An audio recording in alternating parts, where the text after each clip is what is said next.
Olá, meu nome é Jorge Guerra Pires, sou doutor em engenharia de informação focado em bioinformática.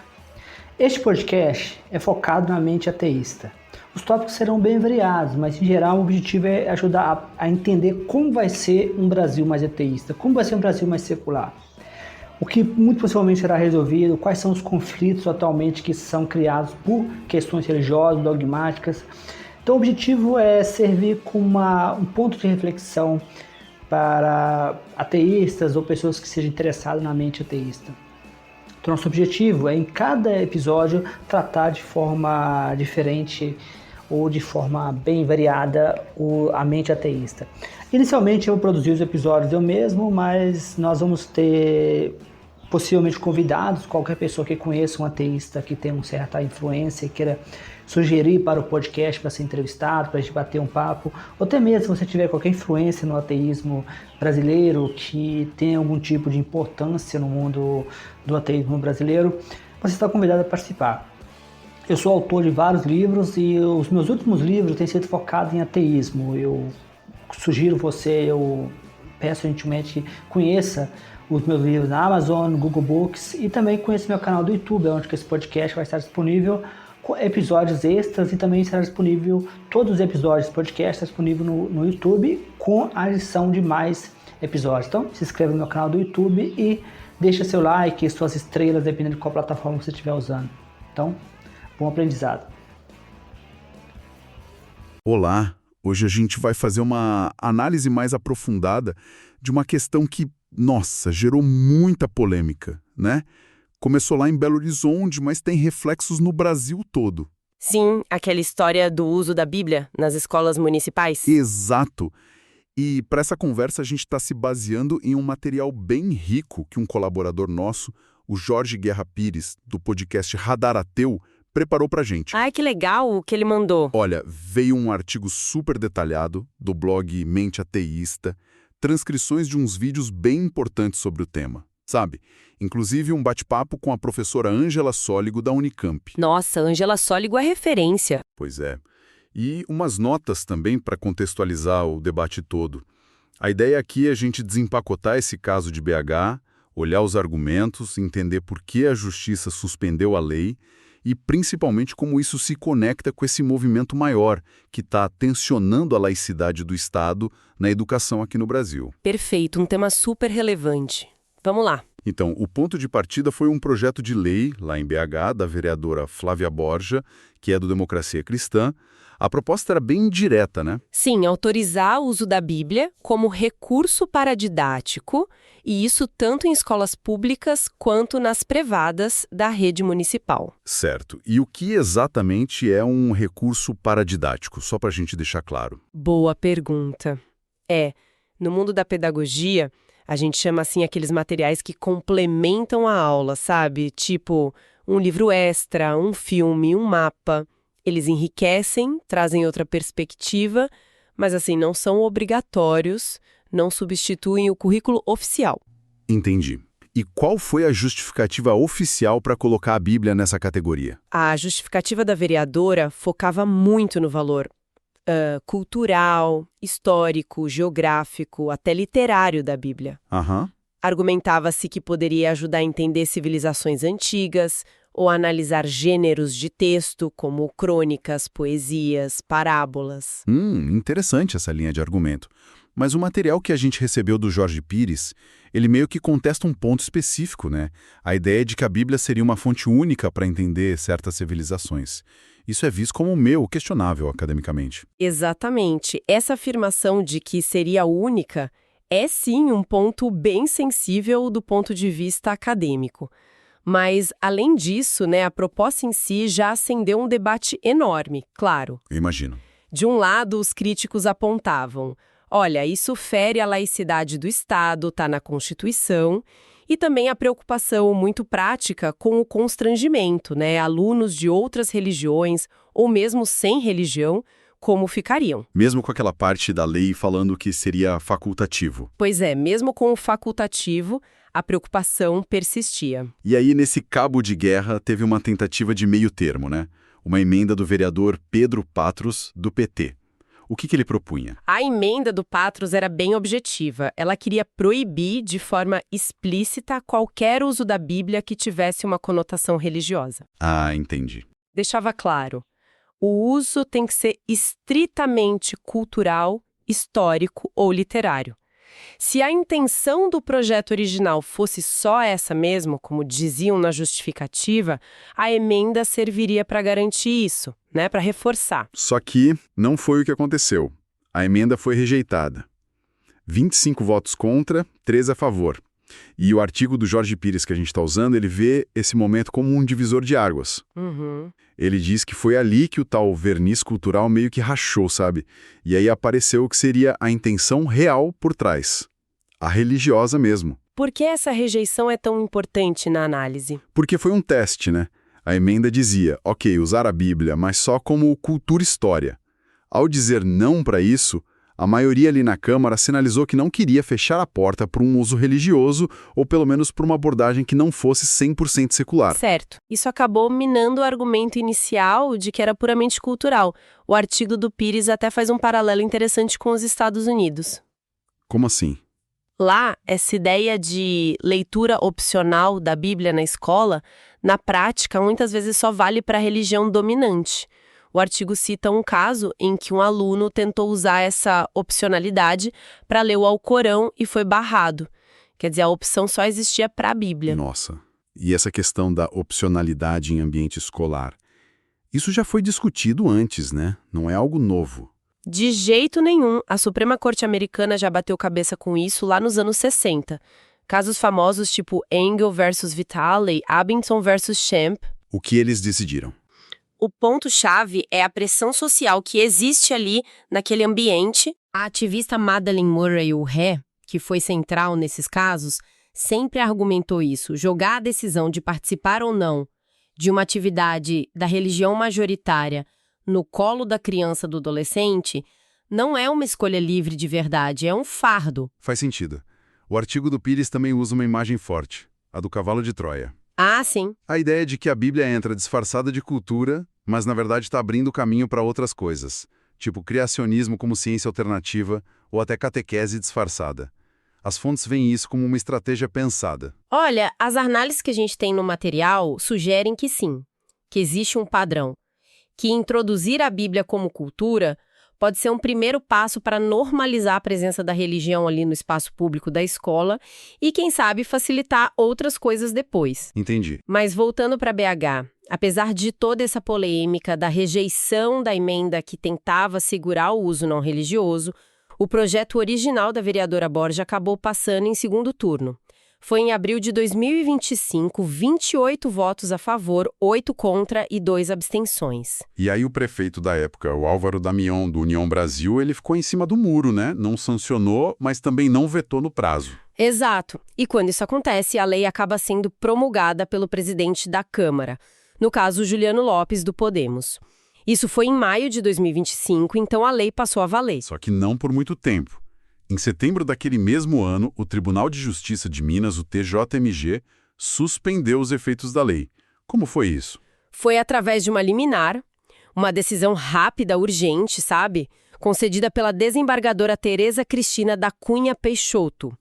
Ela analisou uma ação direta de inconstitucionalidade, uma AD, que foi movida pelo PSOL de Minas. E qual foi o argumento principal para essa suspensão tão rápida? O principal foi o que a gente chama no direito de vício de competência. Vício de competência. Explica melhor. Significa que a Câmara de BH não podia ter feito aquela lei? Basicamente isso. A nossa Constituição Federal diz que quem define as diretrizes e bases da educação nacional é a União, ou seja, o Congresso Nacional, lá em Brasília. Ah, tá. O TJMG entendeu que a Câmara de BH, ao criar uma regra específica sobre o uso de um material didático, a Bíblia como paradidático, acabou invadindo essa área que é do governo federal. O município não tem autonomia para definir esse tipo de norma educacional sozinho. Entendi. É um ponto técnico, mas decisivo na nossa estrutura federativa. E imagino que seja um argumento usado em outros casos parecidos pelo país. Com certeza. É um caminho comum para questionar leis municipais ou estaduais que tentam legislar sobre educação de forma independente. Mas a decisão da desembargadora Ficou só nessa questão formal da competência? Ou ela chegou a entrar no mérito, na discussão sobre laicidade? Entrou também. A decisão reforçou, sim, a importância de princípios da Constituição, como a liberdade religiosa e a própria laicidade do Estado. E o que ela disse sobre isso? Citando um trecho da liminar, ela afirmou que mesmo se a Bíblia fosse usada como recurso paradidático, a abordagem teria que ser estritamente cultural, histórica, literária ou filosófica. Jamais poderia virar leitura obrigatória ou ter qualquer tom de proselitismo religioso. E aí a gente chega pronto que o material do Jorge Pires explora bastante. Mesmo que a intenção fosse essa, neutra, é realmente viável usar a Bíblia assim na escola pública? Pois é, essa é a grande questão, né? As fontes que a gente analisou levantam várias dificuldades práticas e conceituais. Quais, por exemplo? Primeiro, a complexidade do texto bíblico em si. O próprio Pires menciona, citando um ex-padre, que até dentro da Igreja Católica leva anos de estudo especializado, hermenêutica, exegese, línguas originais com textos históricos. Imagina para um professor da rede pública. Exato! Como esperar que um professor muitas vezes generalista, sem essa formação super específica, consiga fazer um uso que seja realmente crítico, aprofundado e principalmente não dogmático da Bíblia? O risco de cair numa leitura superficial é enorme. Ou pior, de acabar reforçando interpretações literais que às vezes podem até alimentar preconceitos. Então, qual seria a forma considerada legítima de usar a Bíblia na escola, segundo essa visão crítica? O Pires argumenta que, se fosse para usar, o caminho seria dentro de disciplinas como pensamento crítico ou história das religiões. Mas isso é chave, não de forma isolada. Teria que comparar com outros textos. Sim, comparar criticamente com outros textos sagrados importantes, ao Corão, Bhagavad Gita, sei lá, analisar as contradições internas da própria Bíblia, seus diferentes estilos literários e, fundamentalmente, como ela foi usada politicamente ao longo da história. Seria tratar como um objeto cultural, complexo, influente, mas não como a palavra de Deus. Entendi. Tratar como objeto de estudo, não de devoção. Exatamente. E para mostrar o nível de análise crítica que seria possível, ele até menciona rapidamente aquela tese do mito de Jesus. Ah, sim. De alguns historiadores como Richard Carrier. Isso.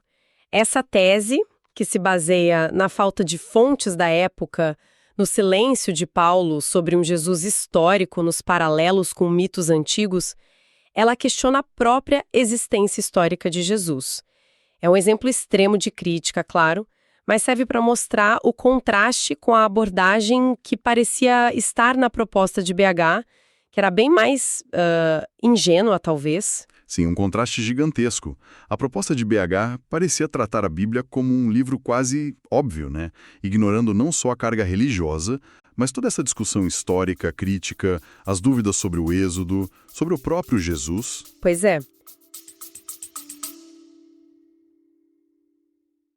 Olá pessoas, aqui é a Mari, eu estou feliz porque ganhei um livro do professor Jorge Pires, ele é doutor, é escritor e também tem um canal aqui, né, no YouTube que vocês podem acessar, vou deixar o link aqui na descrição do meu vídeo que eu vou fazer falando um pouquinho assim a respeito desse livro, né, porque eu acabei de receber de presente, então eu não li ainda, né, porém, dá para ter uma ideia, né, do que fala o livro, obviamente, só dando uma olhada assim a gente já sabe, é sobre ateísmo, já amei. Aí tá escrito assim, ó. A Revolução Ateísta, a última minoria silenciada. A luta por liberdade de pensamento em um mundo pós-religioso. É volume 1. Introdução. Subentende-se então que tenha outros volumes, né? Volume 1. Ganhei o primeiro! Ganhei o primeiro, a introdução. E, enfim, eu adorei, né? Porque já deu pra notar aqui que ele vai dar uma ênfase na Madeleine O'Hare, né? É de 2025, desse ano. Tem assim, nota aos leitores, escuta.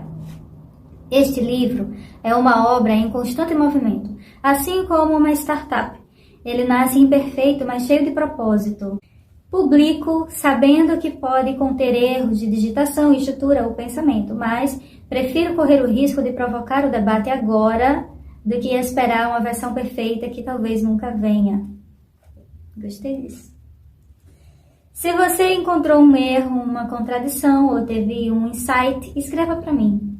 Cada comentário recebido é como uma linha de código a mais na evolução desta ideia. Afinal, livros são menos monumentos e mais ferramentas. Muito bom. Aí tem aqui o contato dele, né? Para quem quiser escrever, super acessível, uma pessoa acessível, muito legal isso. Em homenagem à memória de Madeleine Alred, pela coragem em defender o ateísmo nos Estados Unidos. Aí o palavreado, mas pense numa mulher foda. Os Estados Unidos não merecia ela, sendo bem honesta. Pela coragem, sim, deixa eu reler, né? Em homenagem à memória de Madeleine Alred, pela coragem em defender o ateísmo nos Estados Unidos, por uma vida inteira em torno da causa dos ateístas, a última das minorias, título de um dos seus livros. Sim, aí o conteúdo está escrito assim, ó, prefácio, preliminares, contextualização, introdução ao ateísmo e Madeleine Alred, e sobre Jorge Guerra Pires, que é o escritor do livro. Aí tem uma nota aqui no final do livro, na contracapa, que eu gostaria de ler para vocês, e aí eu acabo o vídeo, tá bom? Escuta. Atualmente, os ateus já chegam a 10% da população mundial. Contudo, no Brasil, esse número fica em torno de 1%. Em um mundo cada vez mais plural, ainda enfrentamos problemas com a diversidade de pensamento. O maior obstáculo brasileiro é o cristianismo. Com visões dogmáticas e um passado bem obscuro, a Igreja ainda exerce força no coletivo, impedindo que o ateísmo cresça. Olha aqui a foto dele. Mas eu vou deixar aqui o link do canal dele para vocês acessarem com facilidade. Então já deu para perceber que é um livro super interessante. Tem ele para vender na Amazon. Hoje foi a indicação do livro sobre ateísmo do professor Jorge Pires para vocês, tá? A Revolução Ateísta, a última minoria silenciada. Para vocês, um cheiro e até a próxima. Tchau!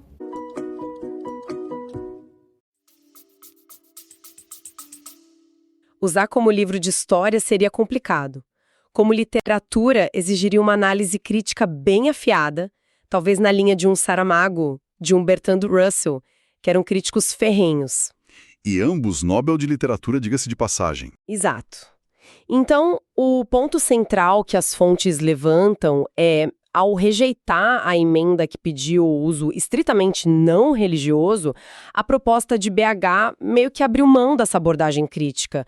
Sinalizou que buscava normalizar a presença do texto sagrado ali de uma forma menos questionadora, mais alinhada a uma visão religiosa mesmo. E como você já tinha adiantado, as fontes, o artigo no UOL que republicou o texto do Radar Ateu, a conversa com a Ângela Soligo, mostram que BH não foi um caso isolado, né? Foi parte de algo maior. Sim, com certeza. O material descreve o que eles chamam de uma ofensiva mesmo, coordenada, que foi identificada em pelo menos 13 capitais do Brasil. O objetivo parece ser introduzir elementos religiosos, quase sempre cristãos, nas escolas públicas. E como eles tentam fazer isso? As táticas são as mesmas? Vai um pouco. Em alguns lugares, a ideia é só dar mais destaque para a Bíblia nas bibliotecas. Em outros, como o BH, é usar como material de apoio. Tem lugar com projeto para criar intervalos bíblicos. Intervalos bíblicos? Como assim? Tipo momentos de oração ou louvor durante o recreio. Viram isso em São Paulo, em Salvador. E tem até propostas mais ousadas, de criar espaços para meditação religiosa ou permitir cultos e rituais voluntários dentro da escola mesmo. Tentaram isso em São Luís. Nossa! E quem geralmente propõe essas leis? As fontes identificam um perfil. Identificam um padrão, sim. Geralmente são vereadores de partidos como PL, Podemos, Republicanos, muitos com base eleitoral evangélica bem forte. E as justificativas? Também se repetem bastante. Falam em dar segurança jurídica para professores que já usariam a Bíblia informalmente, o que é meio questionável. Invocam a maioria cristã no Brasil. Defendem a liberdade de expressão religiosa, argumentam que Estado laico não é Estado ateu. Aquela confusão clássica. Exato. E algumas propostas até alegam, sem muita base segundo os especialistas, que isso ajudaria a combater violência, bullying. Mencionam o apoio de grupos de mães voluntárias também. E como as análises do Jorge Pires e da Ângela Soligo leem esse movimento todo? É só fé individual transbordando para a política local? A análise deles vai bem além disso. Eles veem uma conexão clara com um projeto político maior. Qual projeto? Ligado ao bolsonarismo e ao chamado nacionalismo cristão. Aquela mistura de discurso nacionalista, valores religiosos conservadores, muito influenciadas pelo evangelicalismo dos Estados Unidos e, às vezes, até um toque militarista. A professora Soligo, na conversa transcrita, fala que é um esforço deliberado, principalmente de alguns grupos neopentecostais, para ocupar espaços públicos-chave, sabe? Escolas, conselhos tutelares, para quê? Para influenciar políticas e ir minando a laicidade na prática. Não é só fé, é estratégia de poder. Nas notas de apoio também falava de um catolicismo de elite. Onde ele entra nessa história que parece tão focada num movimento evangélico mais recente? É um ponto interessante. Esse conceito ajuda a gente a entender uma dinâmica mais antiga no Brasil. Mostra como os setores da elite católica, historicamente, usaram a religião não só como fé, mas como ferramenta de poder simbólico, de controle social, de distinção de classe. Com um discurso para fora e uma prática para dentro, digamos assim. Muitas vezes, sim. Um discurso de valores universais, mas práticas que reforçavam privilégios. O bolsonarismo e seus aliados evangélicos, de certa forma, se conectam a essa tradição de usar a religião politicamente, mas com uma cara nova, mais midiática, mais agressiva, com outras bases sociais. É como se diferentes tipos de conservadorismo religioso se encontrassem nesse projeto de poder que usa a fé como instrumento. E quando esses grupos falam em defender valores cristãos na escola, na sociedade, o que as fontes dizem que está por trás desse rótulo? As análises que a gente leu decodificam isso. Nesse contexto conservador, bolsonarista, valores cristãos vira quase um código para pautas bem específicas. Tipo? Controle da sexualidade e gênero é uma das principais, a oposição ferrenha à ideologia de gênero, a defesa da norma binária heterossexual. Outro ponto é afirmar uma supremacia cultural cristã que acaba excluindo ou diminuindo outras crenças e também quem não tem crença nenhuma, né? Ateus, agnósticos. Vira uma ferramenta de exclusão, então. No fundo, sim. Vira uma ferramenta para negar direitos a quem não se encaixa no modelo. E a grande ironia que as fontes apontam é que isso muitas vezes vem junto com o discurso de escola sem partido, escola sem doutrinação. Quando, na verdade, o objetivo seria impor uma doutrinação específica. Exatamente. Bom, diante desse cenário todo, quais são as críticas principais que os especialistas, como a Soligo ou o João Marcelo Borges, que foi citado no artigo do UOL Radar Ateu, fazem a essas iniciativas? As críticas são muitas e bem fortes. A primeira, talvez a mais básica, é a inconstitucionalidade. Direto ao ponto. Sim. Argumentam que fere de frente o artigo 19 da Constituição, que garante a laicidade, a separação igreja-estado. E também a LDB, a Lei de Diretrizes e Bases da Educação. A escola pública paga por todos tem que focar no saber científico, no pensamento crítico, não em dogma religioso. A Soligo diz, na transcrição, a escola pública não é terra de ninguém para cada grupo querer seu pedaço. Teve um ponto também sobre comparar a Bíblia com outras religiões. Ah, sim, a crítica da falsa equivalência. É totalmente desproporcional comparar a introdução da Bíblia, livro da religião dominante, histórica, com a presença eventual de símbolos de religiões minoritárias que foram perseguidas, como as de matriz africana. Ignora totalmente as relações de poder. A Soligo até provoca, né? Perguntando se aceitariam uma imagem de Exu ou o livro do Darwin na entrada da escola. Exato. A resposta provavelmente seria não, né? E isso já mostra o desequilíbrio da coisa. E a questão do facultativo. Isso não resolve. Os especialistas dizem que não. Criticam a ilusão do facultativo. No ambiente escolar, para a criança, para o adolescente, a pressão do grupo, a influência dos adultos, a cultura da escola, tudo isso torna muito difícil a escolha de não participar de uma atividade religiosa que a própria escola promove. A escolha não é livre de verdade. Raramente é. Acaba jogando uma responsabilidade enorme no aluno, e essa crítica vale até para o ensino religioso confessional, mesmo sendo facultativo por lei e decisão do STF. E além dessas questões mais legais, filosóficas, tem impacto na educação mesmo, no dia a dia da escola. Primeiro, sobrecarrega os professores que já lidam com 1000 desafios, turma cheia, recuperar aprendizado perdido na pandemia, desvia tempo e energia do que é essencial no currículo. E não tem prova de que funciona para melhorar o ambiente, né? Nenhuma evidência séria. Nada que comprove que botar a Bíblia ou fazer oração na escola melhora aprendizado, diminui violência ou bullying. É mais discurso do que fato pedagógico. E aquele medo de que isso seja uma porta de entrada para ataques à ciência, tipo criacionismo. Esse é um receio muito forte nas análises. O risco de doutrinação e ataque à ciência. Especialistas como o Borges e o Pires veem nessas propostas um possível primeiro passo para tentar enfiar o criacionismo como alternativa à evolução nas aulas de ciências, por exemplo. O que seria um desastre para o pensamento crítico. Total. Colocaria dogma religioso no mesmo nível de conhecimento científico, testado, validado. Minaria a capacidade dos alunos de pensar criticamente. O Pires até fala no material que defender a ciência na escola é questão de soberania, de formar gente capaz de lidar com o mundo de hoje. E por último, falaram também de dinheiro e tempo, né? Sim, o desperdício de recursos públicos. Pensa no tempo de vereador, deputado, assessor discutindo isso. E depois o judiciário tendo que analisar, derrubar, porque muitas vezes essas leis são derrubadas mesmo. O STF já tem decisões claras sobre isso, derrubou leis parecidas em MS, na Paraíba. Por ferir a laicidade ou a competência da União. Exato. É tempo e dinheiro que podiam estar indo para resolver problema real. Saúde, segurança, a própria educação precisando de investimento. Ok. Então, com todas essas críticas, como as fontes definem o que seria uma escola laica de verdade?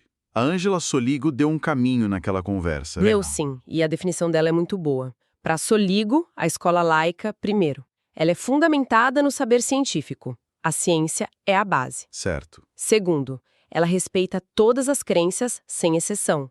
Mas, e isso é crucial, respeita também a não crença, o direito de ser ateu, agnóstico. Fundamental. Terceiro, o papel dela é promover a convivência democrática entre as diferenças, ensinar o respeito. Quarto, ela permite que as experiências dos alunos, até as religiosas, circulem, sejam discutidas, mas sempre passando pelo filtro da análise crítica, da ciência, da razão. Ou seja, a escola tem que ensinar evolução, mesmo que isso incomode a crença de alguém, porque é o conhecimento científico validado. A ciência não se negocia. Exato. E quinto, a escola é lugar de educação para a cidadania, para a vida em sociedade, não para espalhar dogma.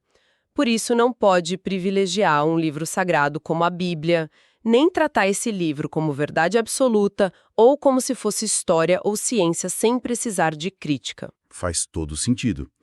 E aí aquela sugestão do Jorge Pires de trocar a Bíblia na entrada pela Constituição Federal fica bem interessante, né? Seria um símbolo forte. Um símbolo poderoso.